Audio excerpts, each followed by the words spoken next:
পল্লবী দেবীর দুই বৌমা রাজলক্ষ্মী এবং দীপ্তি। পল্লবী দেবী খুবই আশা করেছিলেন যে তার দুই বৌমা এসে তার দুই হাত হয়ে দাঁড়াবে। তিনি যখন যাকে যেভাবে অর্ডার করবেন তারা সঙ্গে সঙ্গে সেভাবেই পালন করবে।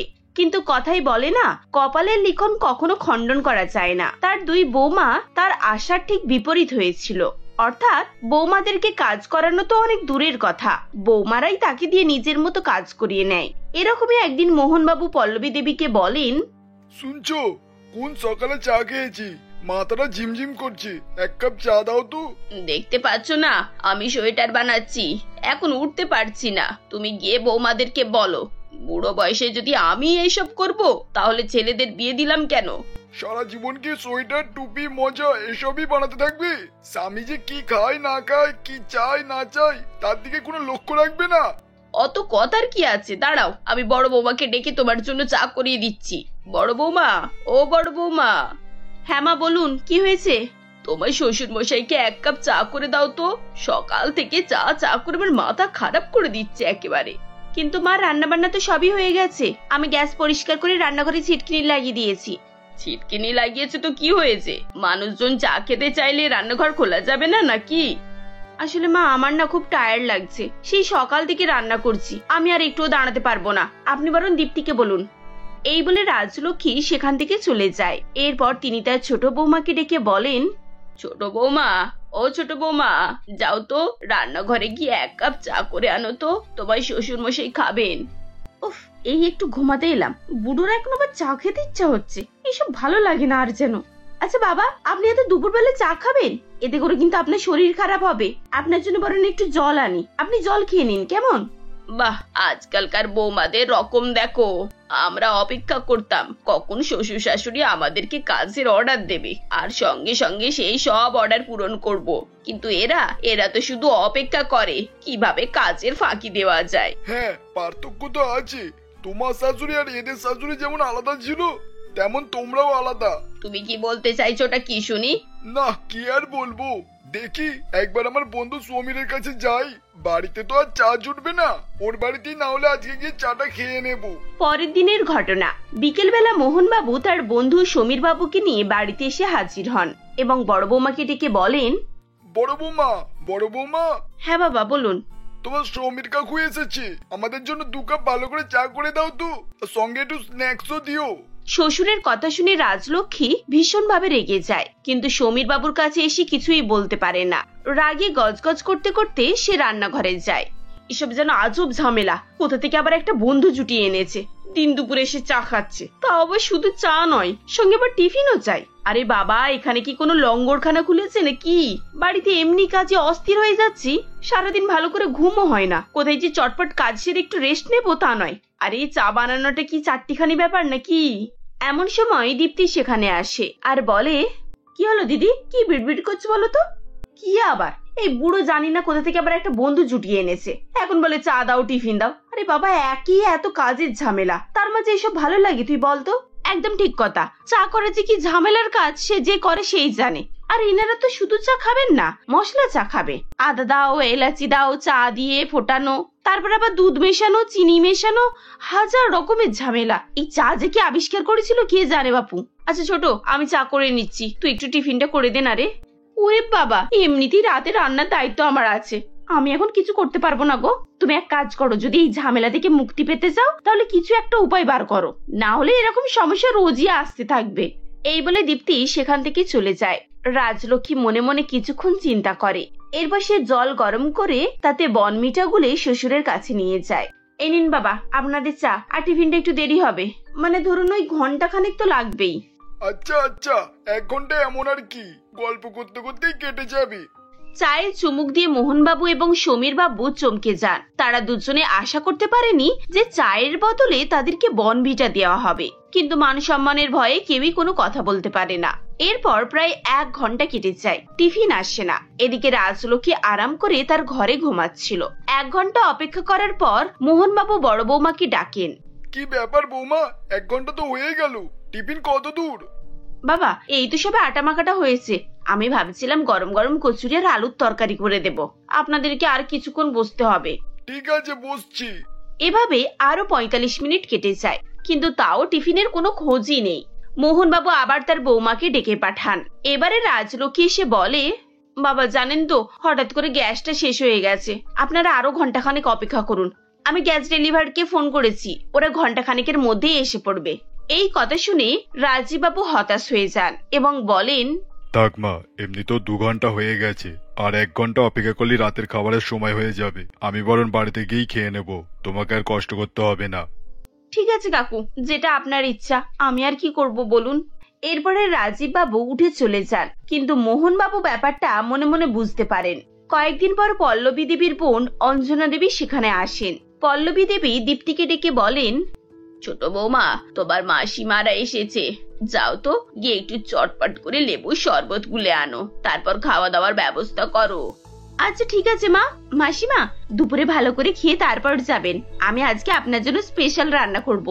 দুপুরে খেয়ে যাবে মানে? তোমার মাসিমা তো এখন কিছুদিন এখানেই থাকবে। ও তাই নাকি? তাহলে তো খুব ভালোই হলো। মাসিমা, আপনি অপেক্ষা করুন, আমি এক্ষুনি আপনার জন্য শরবত আনছি।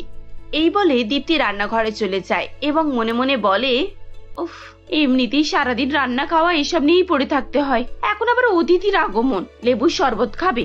এমন শরবত বানিয়ে দেব যে কোনোদিন আর লেবুর শরবত খেতে চাইবে না। এই বলে দীপ্তি শরবতে লেবুর জায়গাতে আমচুর পাউডার মিশিয়ে দেয়। দীপ্তির হাতে শরবত খেয়ে অঞ্জনা দেবী বলেন, হ্যাঁ গো বৌমা, এটা কিসের শরবত গো? এরকম অদ্ভুত খেতে লাগছে কেন? মাসিমা, বাড়িতে লেবু ছিল না, সেজন্য আমি আমচুর পাউডার দিয়ে আপনাকে শরবত বানিয়ে দিয়েছি। খুব ভালো হয়েছে না? একেবারে অন্যরকম। বলুন, কি আমচুর পাউডার দিয়ে কেউ আবার শরবত খায় নাকি? পল্লবীদি, তোমার বৌমার মাথাটা না একেবারে খারাপ হয়ে গেছে, বুঝলে? সত্যি তো, তুমি পাউডার দিয়ে শরবত বানিয়েছো? লোকে শুনলে তোমাকে পাগল বলবে।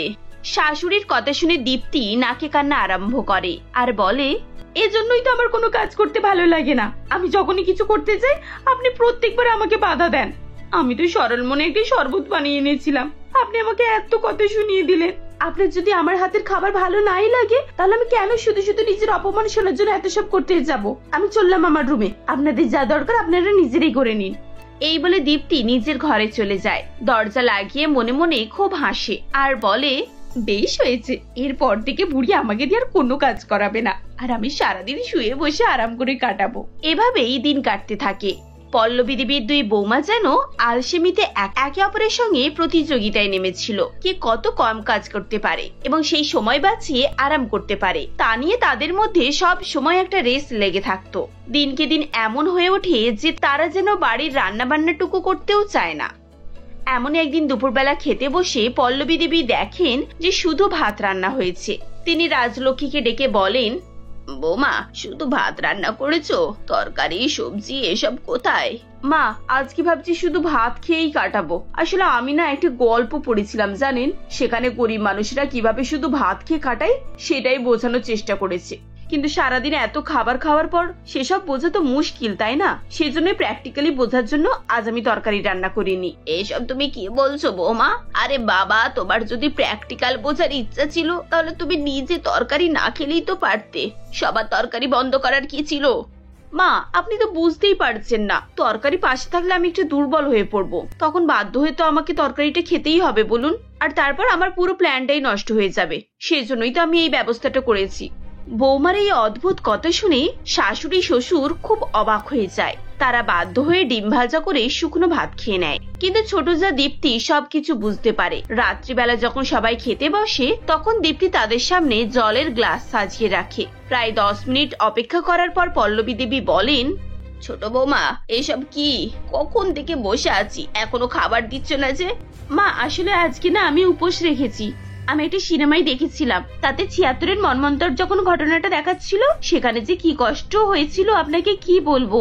আমি তাদের কষ্টটা ভাগ করে নেওয়ার জন্য আজকে উপোস রেখেছি, আর এই জন্যই রান্না করিনি। আজ আমরা সবাই জল খেয়ে ওই গরিব অসহায় মানুষদের কষ্টটা বুঝবো। তুমি উপোস রেখেছো তো আমাদের কি? আমাদের জন্য রান্না করলে না কেন তুমি? আমি তো আর তোমাদের মতো সিনেমা দেখিনি, আমার তো খিদে পাচ্ছে নাকি। মা, আপনি সিনেমা দেখেননি তো কি হয়েছে? আপনি তো মানুষের জগতেরই অংশ নাকি? মানুষের দুঃখ কষ্ট বোঝার ক্ষমতা সবার থাকা উচিত, এটা বোঝানোর জন্যই তো আমি রান্না করিনি। তোমরা দিন দিন কি শুরু করলে বলো তো? তোমরা কি চাও আমরা না খেয়ে মরে যাই? পল্লবী দেবী রেগে সেখান থেকে উঠে চলে যান। পরের দিন সকালবেলা থেকে তিনি দুবেলা করে রান্না করেন, আর তার দুই বৌমা আরাম করে শাশুড়ির হাতে রান্না খাওয়া শুরু করে। ছেলেরা এসব দেখে মায়ের কাছে আসে আর বলে, মা তুমি একা একা সারাদিন এইভাবে কাজ করে যাও, আর তোমার দুই বৌমা ওদিকে শুয়ে বসে দিন কাটায়। দেখে আমার খুব খারাপ লাগছে। ওদেরকে বোঝালেও তো বোঝে না, আর কিন্তু এভাবে তো চলতে দেওয়াও যায় না। এর একটা বিহিত আমি বের করেছি, তোরা দুজনে অফিসে গিয়ে রেজিগনেশনটা দিয়ে দে। বাড়িতে যখন আরাম করার চল শুরু হয়েছে, তাহলে কয়েকজন কাজ করবে আর কয়েকজন আরাম করবে, এরকম তো হতে পারে না। কাল থেকে আমরা সবাই আরাম করব, কোনো কাজ হবে না। পল্লবী দেবীর কথা শুনে তার দুই ছেলে বুঝে যায় এবং তার পরের দিন থেকে তারা অফিসে যাওয়া বন্ধ করে দেয়। দুই বউ স্বামীর কাছে এসে জিজ্ঞাসা করলে তারা উত্তর দেয় যে তারা আর অফিসে যাবে না, তারা কাজ ছেড়ে দিয়েছে, কারণ তাদের খুব আলসেমি লাগে। এ কথা শুনে দুই বৌমার তো মাথায় হাত। তারা শাশুড়ির ঘরে এসে দেখে শাশুড়ি শুয়ে শুয়ে টিভি দেখছে। তখন তারা বলে, মা, আপনার ছেলেরা বলছে ওরা নাকি আর অফিস যাবে না, ওদের খুব আলসেমি লাগে, সারাদিন অফিসের কাজ করতে ওদের একদম ভালো লাগে না। কিন্তু অফিস না গেলে সংসার চলবে কি করে? আমি জিজ্ঞাসা করাতে আমাকে কি বললো জানেন? এই বাড়ি বিক্রি করে দিয়ে একটা ছোট্ট ভাড়া বাড়ি নেবে, আর এই বাড়ির টাকায় সংসার খরচ চালাবে। আপনি বলুন, এভাবে কি চলে? আমিও এই বিষয়টা নিয়ে ভেবে দেখেছি বৌমা। জীবনে কাজটাই সবকিছু নয়, মানুষের আরামটাও দরকার। কাজ করে করে আর কি হবে? দেখোই না, কদিন ধরে আমি রান্না করে করে একেবারে অস্থির হয়ে যাচ্ছিলাম। আজ ভাবলাম একটু আরাম করি।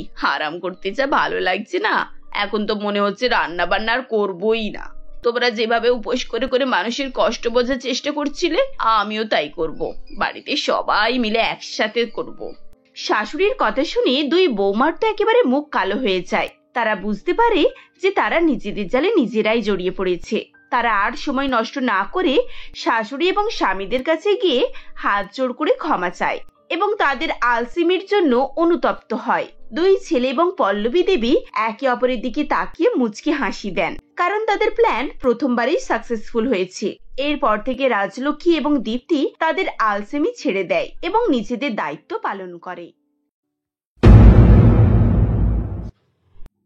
ছবি দেবী তার একমাত্র ছেলে সুখেন ও মেয়ে সরলাকে নিয়ে প্রতাপপুর গ্রামে বাস করতেন। স্বামী মারা যাবার পর থেকে ছবি দেবী দারিদ্র্যের সঙ্গে লড়াই করে দুই ছেলে মেয়েকে কিছু হলেও অল্প শিক্ষিত করতে পেরেছেন। তারপর পেটের দায়ে সুখেনকে এক ফ্যাক্টরিতে কাজে লেগে যেতে হয়। ছবি দেবী একাই পুরো সংসারটাকে কোনো প্রকারে সামলে এসেছিলেন। এমনই একদিন ছবি দেবী বলেন, বাবা সুখেন, এবার তো তোর বিয়ের বয়স হলো, এখনো কি বুড়ি মাটা সংসারে খাটাখাটি করবে? এবার একটা ভালো মেয়ে দেখে বিয়ে করে বউ করে নিয়ে আয়। আমার শরীরে আর বইছে না। সেই কবে ছোটবেলায় তোদের বাবা তোদেরকে রেখে মারা গেছেন, সেই থেকে পরিশ্রম করে চলেছি। এক সংসারের পরিশ্রম, তার উপর তোদের পড়াশোনা, আবার পেট চালানোর দায়িত্ব। আর পারছি না বাবা। মা, তুমি বরং একটা ভালো মেয়ে দেখো। তুমি যাকে দেখে দেবে আমি তাকেই বিয়ে করব। তখন আর আমাকে কিছু বলতে পারবে না। তবে তাই যদি হয়, তাহলে আমি একটা গরিব মেয়ে দেখেছি, এই গ্রামেরই মেয়ে, খুব গরিব। একটাই মেয়ে বাবার, বাবা অসুস্থ, মা মাঠে কাজ করে। মেয়েটির স্বভাব চরিত্রও খুব ভালো, তাই আমার মেয়েটিকে খুব পছন্দ। একটু কালো মেয়েটা, কিন্তু বেশ ভালো। এরপর ছবি দেবীর কথা মতো সুখেনের ওই গ্রামেরই গরিব বাবার মেয়ে ঝুমার সঙ্গে বিয়ে হয়ে যায়। এরপর সুখেন ঝুমাকে নিয়ে সুখে শান্তিতে সংসার করতে থাকে। এভাবেই কিছু মাস চলে যায়। এরপর সরলা মাথা ঝাড়া দিয়ে উঠতে থাকে। সরলারও বিভিন্ন জায়গা থেকে বিয়ের কথা আসতে থাকে। বাবা সুখেন, এবার তো তোর বোনটাও বড় হয়ে গিয়েছে, ভালো বিয়ের প্রস্তাব আসলে ওর বিয়েটা দিয়ে দিতে হবে। মা, তুমি সরলার বিয়ে নিয়ে কোনো চিন্তা করো না। আমি অল্প অল্প করে টাকা জমাচ্ছি। আমি যখন আছি তোমার কোনো ভাবনাই নেই। জমাতে হবে, তবেই সরলার বিয়ে হবে। আসলে ওর গায়ের রং একটু চাপা তো, তাই যেখান থেকেই বিয়ের কথা আসছে সবাই পণ চাইছে। নগদ ছাড়া কোনো কথাই আসছে না, এটাই তো বেশি চিন্তা হয়ে পড়ছে। মা, তুমি এইভাবে ভেঙে পড়ো না, আমি তো আছি। আমি যেমন করে হোক বিয়ের ব্যবস্থা করছি, এ নিয়ে তুমি আর ভেবো না তো। এমনই একদিন সুপর্ণা দেবী সরলাকে দেখতে আসে। সুপর্ণা দেবীদের অবস্থা খুবই ভালো ছিল। সরলাকে দেখা মাত্রই সুপর্ণা দেবী বলেন, আমার একমাত্র ছেলের জন্য আপনার মেয়ের সম্বন্ধ নিয়ে এসেছি ছায়া দেবী, কিন্তু আমার একটি শর্ত আছে। আমাদের তো অনেকই বড় বড় ব্যাপার, দেখেই বুঝতে পারছেন নিশ্চয়ই, গাড়ি বাড়ি ব্যবসা বাণিজ্য বিষয় সম্পত্তি সবই আছে আমাদের। আমার একমাত্র ছেলে, ওরই সব, আমার তো আর কেউ নেই। তাই বলছি আপনি যদি নগদ কিছু টাকা দেন তাহলে আমি আপনার মেয়েকে বউ করে নিয়ে যেতে পারি, সেটা আপনাদের উপরেই নির্ভর করছে। কিন্তু মানে কত টাকা দিতে হবে? আমরা তো বেশি কিছু দিতেই পারবো না, দেখতেই পাচ্ছেন এক কামরা ঘর আর অল্প একটু জমি আছে, আর তাছাড়া আমি ফ্যাক্টরিতে একটা কাজ করি, কোনো রকমে আমাদের সংসারটা চলে। আপনি একটু আমার কথাটা বোঝার চেষ্টা করুন। আপনি মনে হয় আমার কথা বুঝতে পারছেন না। আপনার বোনের বিয়ে দিতে হলে আমার ছেলের সঙ্গে আপনাকে নগদ বেশ কিছু টাকা দিতে হবে, ওই তা ধরুন 20-25 লাখের মতো। আপনারা পারবেন কি দিতে? না হলে এই সম্বন্ধ হবে না। আমি আমার ছেলের বিয়ে এরকম ঘরে দেব না। দয়া করে আমার বোনের বিয়েটা হতে দিন। আপনি এভাবে আমার বোনের বিয়েটা ভাঙবেন না। আমি হাত জোর করে বলছি, আমি কথা দিচ্ছি, আমার যখন যেমন হবে আস্তে আস্তে আপনার নগদ টাকা আমি চুকিয়ে দেব। দয়া করে আমার বোনের বিয়েটা রাজি হয়ে যান। আপনি ওভাবে হাত জোড় করলে কিছুই হবে না, আমি ওসব শুনবো না। আপনি যদি নগদ টাকা একসঙ্গে দিতে পারেন তবেই বিয়েটা হবে। আমি ওই ভিখিরির মতো একটু একটু করে টাকা নেব না। এই আমি চললাম, কোনো মতেই আমি আমার ছেলের বিয়ে ভাবে দেব না। সুপর্ণা দেবীর ব্যবহারে সরলা দাদার মন ভেঙে যায়।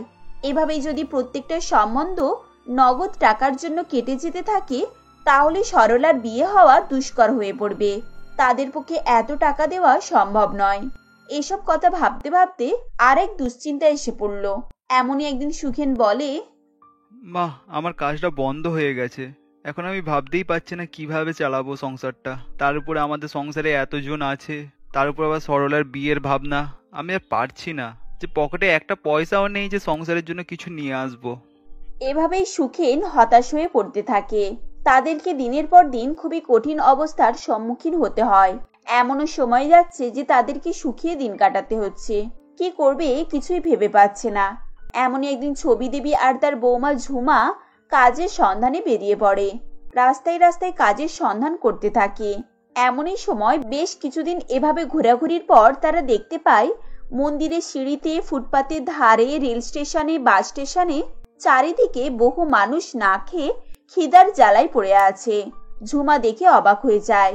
এরপর ঝুমা বলে, এ কি মা, আমাদের থেকেও পৃথিবীতে কত দুস্থ লোক রয়েছে। আমরা তো না খেয়ে কোনো রকমে দিন কাটাচ্ছি, তবু তো আমাদের মাথার উপরে ছাদ রয়েছে। আর এরা তো রাস্তার ধারে পথে ঘাটে পড়ে রয়েছে দুমুঠো খাবারের জন্য। আহারে, পেটের কি জ্বালা। এখন আমরা বুঝতে পারছি শুধু আমাদেরই এই অবস্থা নয়, আমাদের থেকেও কত খারাপ অবস্থায় মানুষ পড়ে রয়েছে। বৌমা, তোমার কথা শুনে আমার চোখ ছলছল করছে।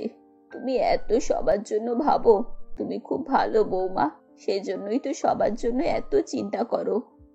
আমরা যদি এই লোকগুলোর খাবারের ব্যবস্থা করি তাহলে কেমন হয়? কমসে কম লোকগুলো তো খেয়ে বাঁচতে পারবে, পেট ভরে খাবার, অল্প টাকায়। আমরা নিজেই তো খেতে পাই না মা, এদের কিভাবে ব্যবস্থা করবে খাওয়ার জন্য? তোমার কি মাথা খারাপ হয়ে গেছে? কি আজে বাজে বলছো বলো তো? নিজেরাই কোথায় পাবো চারিদিকে খুঁজে বেড়াচ্ছি, তুমি আবার ওই লোকগুলোর দায়িত্ব নিতে চাইছো? দায়িত্ব নয় মা, অল্প টাকায় বেশি খাবার, তাদের লোকেদের মনও ভরবে, পেটও ভরবে, আর আমাদের কিছু টাকাও হবে। ভগবান অল্প টাকা দিয়ে আমাদের অনেক কিছু দেবেন। কি করে সম্ভব বৌমা এটা? কোথায় টাকা পাবে এত? ওদের খাবার কোথা থেকে জোগাড় করবে তুমি? আমাদের ঘর বাড়ি যেটুকু জায়গা জমি রয়েছে সব বিক্রি করে তা থেকে যা টাকা পাবো তার সঙ্গে সরকারি রেশন দোকান থেকে রেশনের মাল তুলবো। অনেক কম টাকায় পেয়ে যাব, তাতে অনেক লোকের খাবার করতে পারবো, আর সেটাকে আমরা গরিবদের সুবিধার জন্য কম টাকায় বিক্রি করতে পারবো।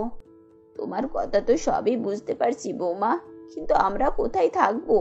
আমাদের তো থাকার জায়গা নেই। আমাদের যদি একটা থাকার জায়গা থাকতো তাহলে জানতাম যে তুমি ঠিকই বলছো। মা, আমি ঠিকই বলছি। আমরা ওই যে প্ল্যাটফর্মটা দেখতে পাচ্ছেন, ওখানে বহু লোকের আনাগোনা, অনেক ট্রেন এসে থামে। লোকাল ট্রেন, বাইরের ট্রেন, সব রকমের ট্রেন দাঁড়ায়। তাহলে ওই রকম এলাকায় আমরা যদি একটা হোটেল খুলতে পারি তাহলে খুবই ভালো হবে, আর আমাদের থাকার জায়গা ওই প্ল্যাটফর্মই হয়ে যাবে। ঠিক আছে বৌমা, তোমার উপরে ভরসা করে না হয় আমি কাজটা করব। ভগবান যেন আমাদের সাথ দেয়, না হলে পথে ভেসে যাবে সব। ঝুমার কথা শুনে ছবি দেবী নিজের ঘর, ভিটে মাটি সব বিক্রি করে প্ল্যাটফর্মে এসে থাকতে লাগেন। এবং সেখানেই একটি ভাতের হোটেল খোলেন। 10 টাকায় 1 প্লেট ভাত, তার সঙ্গে ডাল, 3টে সবজি, চাটনি, পাঁপড় আর স্যালাড। এভাবেই সব লোককে ডাকতে থাকে। আসুন আসুন, 10 টাকায় পেট ভরে ভাত খেয়ে যান, সঙ্গে ডাল, সবজি, চাটনি, পাঁপড়, স্যালাড মাত্র 10 টাকায় পেয়ে যাবেন। যত খুশি পেট ভরে খাবার খেয়ে যান। আসুন আসুন, সকলেই আসুন। ঝুমার ডাকাডাকি শুনে চারিদিক থেকে সব লোক এসে ভিড় করতে থাকে এবং গরিব দুঃখী সবাই লাইন দিয়ে একের পর এক 10 টাকা দিয়ে ভাত কিনে পেট ভরে খেতে থাকে। এমনই সময় একটি বাইরের ট্রেন এসে দাঁড়ায়। সেই ট্রেন থেকে অরবিন্দ প্ল্যাটফর্মে নামতেই খুব জোরে খিদে পেয়ে যায়। অরবিন্দ খিদের জ্বালায় চারিদিকে ঘুরে ঘুরে দেখতে থাকে কোথায় কি সস্তায় পাবে, কারণ পকেটে মাত্র 25 টাকাই পড়েছিল। তা দিয়েই অটো ভাড়া করে বাড়ি যেতে হবে। এমনই সময় অরবিন্দ ঝুমার হোটেল দেখতে পায়। ওই তো একটা সামনে হোটেল দেখতে পাচ্ছি, মনে তো হচ্ছে সস্তায় কিছু খাবার পাওয়া যাবে। ওরে বাবা, এ তো অনেক বড় লাইন, এত বড় লাইনে দাঁড়াতে হবে নাকি? অরবিন্দ লাইনে আসতেই জিজ্ঞাসা করে, কি আছে গো বৌদি, কম টাকায় যেটা ভালো হবে সেটাই আমায় দাও। এখন খিদের জ্বালায় পেট ভরে যেটা খেতে পাবো সেটাই খেতে হবে, আমাকেও 1 প্লেট দাও। এখানে কম টাকাতেই পেট ভরে খাবার পাবেন। 1 প্লেট ভাত, ডাল, সবজি, তরকারি, পাঁপড়, চাটনি, স্যালাড সবকিছু পেয়ে যাবেন মাত্র 10 টাকায়। মাত্র 10 টাকা? কি করে সম্ভব? খাবার সব ভালো তো, নাকি না পচা গলা সব বিক্রি করছেন? দেখি তো, একটু খেয়েই দেখি। এখন পেটের জ্বালায় খারাপ ভালো বিচার করলে হবে না। এই নিন আপনার প্লেট, চাইলে আবার পাবেন, পেট ভরে খান। অরবিন্দ প্ল্যাটফর্মের এক পাশেই চেয়ারে বসে খেতে থাকে। খাবারটি মুখে দিয়ে অরবিন্দ চমকে যায়। বাহ, দারুণ খেতে, কি সুস্বাদু। আচ্ছা, এরা মাত্র 10 টাকায় কিভাবে খাবারগুলো দিচ্ছে? ওদের তো লাভের চেয়ে লস বেশি হবে। তাও আবার প্লেট ভরে খাবার দিয়েছে। অন্য দোকানে হলে এর বিল 100-র উপরে চলে যেত। আমাকে তো একবার দেখতে হচ্ছে ব্যাপারটা। এরপর খাওয়া শেষ হয়ে গেলে ছবি দেবীকে জিজ্ঞাসা করে, আচ্ছা মাসিমা, আপনাদের কিভাবে লাভ হয়? মাত্র 10 টাকায় ডাল ভাত দিচ্ছেন, তার উপর আবার 3 রকমের সবজি, চাটনি, পাঁপড়, এইসব কি করে দিচ্ছেন 10 টাকায়? সবই ভগবানের কৃপা। তা না হলে 10 টাকায় 1 প্লেট পেট ভরে ভাত কোথাও পাবে তুমি? সঙ্গে এত কিছু। আমাদের ঠিক লাভ হয়। যারা গরিবদের দেখে ভগবান তাদেরকেই দেখে। এই 10 টাকার খাবার বিক্রি করে আমরা আমাদের নিজস্ব ঘর বাড়ি করেছি। এক সময় ভিটে মাটি সব বিক্রি করে এই প্ল্যাটফর্মে এসে থেকেছি, আর গরিবদের জন্য খাবার বিক্রি করেছি, যাতে গরিবরা খেতে পারে। তার জন্য এত সস্তা দাম রেখেছি। সবই বুঝলাম। আপনারা কি করে চালাচ্ছেন এত কম পয়সায়? প্রতিদিনই তো দেখছি অনেক অনেক লোক খাচ্ছে, কি করে ম্যানেজ করছেন? একদিন আমার বৌমার কথা শুনে এই হোটেল খুলেছি। রেশনের মাল তুলে খাবার দিয়ে সস্তা দামে বিক্রি করি, এতে গরিবদেরও সুবিধা হয় আর আমাদেরও ভালোই চলে। এতক্ষণ অরবিন্দ পুরো ব্যাপারটা বুঝতে পারে, কেন এত সস্তায় পেট ভরে খাবার দিচ্ছে লোককে।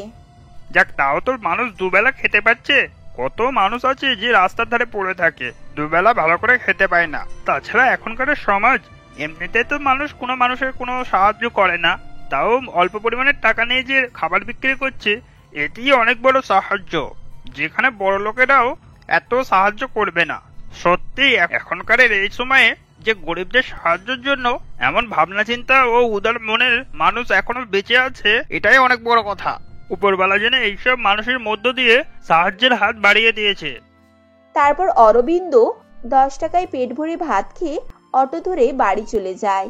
আর এইদিকে ছবি দেবী ও ঝুমা 10 টাকার খাবার বিক্রি করতে ব্যস্ত থাকে। দিনরাত লোকের জন্য ব্যস্ততাই কাটছে, কিছু ইনকাম হচ্ছে, লোকেরও খিদে মিটছে। এভাবেই তাদের জীবন কাটতে থাকে।